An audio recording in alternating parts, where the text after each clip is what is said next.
Kevin Durant is one of the greatest players in NBA history, and I consider to be the best player in the world today, regardless of what just happened in this series, even though it was bad. I think exhaustion played the part. I think we're going to learn that he was a bit injured in this series as well. As great as he is as a player, he's that poor as a leader. You're the face of this franchise, and you've been deferential because you're deferring to your boy, Kyrie. That's your man. He's incredibly loyal and what have you. You have to step up as a leader and show that you are truly deserving of being the face of a franchise by holding people accountable. And I don't know, Zach. I mean, I'm watching the Nets. I wasn't thinking Kevin Durant was like at the top of the list of problems. What are your thoughts on what Stephen A. had to say? I get what he's saying, right? KD is not an in-your-face, get everything in order kind of culture, tone setter. But I thought it was harsh to say poor leadership. And I just think on the hierarchy of things to blame for what is going wrong with the Nets this season, KD might be like number 79 because of how he played in this series. It's pretty low. Can KD get Kyrie Irving vaccinated? I don't know. Can he get James Harden to show up in like tip-top shape? I don't know. Can he get James Harden to not mope his way out of town once the Kyrie Irving situation grows chaotic? I don't know if there's a leader in the NBA. I don't know if Damian Lillard could do it. I don't know if LeBron could do it. I don't know if Steph could do it. It's just a different kind of vibe, a different kind of group of guys, a really crazy set of circumstances. To me, Kevin Durant was the metronome. He was the only reliable thing about the Brooklyn Nets this season. And he was a guy who we were all saying he's the MVP of the league 2 or 3 months into the season. So I find it hard to place any of the blame. If we got to place blame, I find it hard to place blame on him. All of that said, though, he did not, and I'm sure he would admit, have his best series against Boston. Vince, when you watched him in that series, what stood out to you about his performance?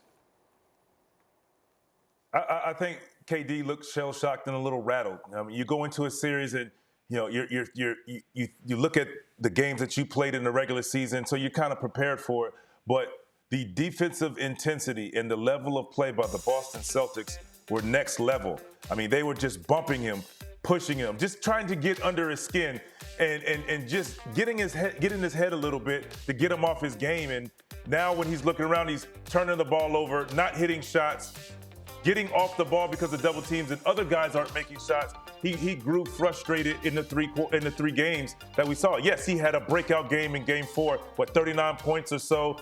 But it's just he just looked out of sorts, and that's just was the thing. And I saw it from the beginning, like, wow, when's the last time you've seen a KD looking like this, on the court, more so than on social media?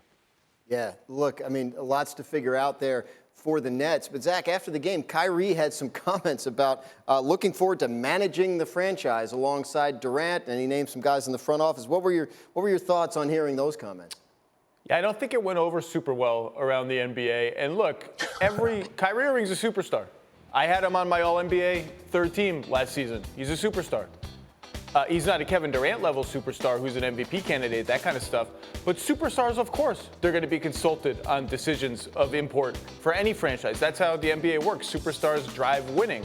He hasn't driven enough winning to make a comment like that. Instead of managing the franchise, I think step one is all these guys other than Durant have to just play for the franchise. He's played 103 games in 3 seasons. He's been absent from the team way too much. They've won all this hype, all this talk, all this hot air we're spilling. They've won 1 playoff series in 3 seasons.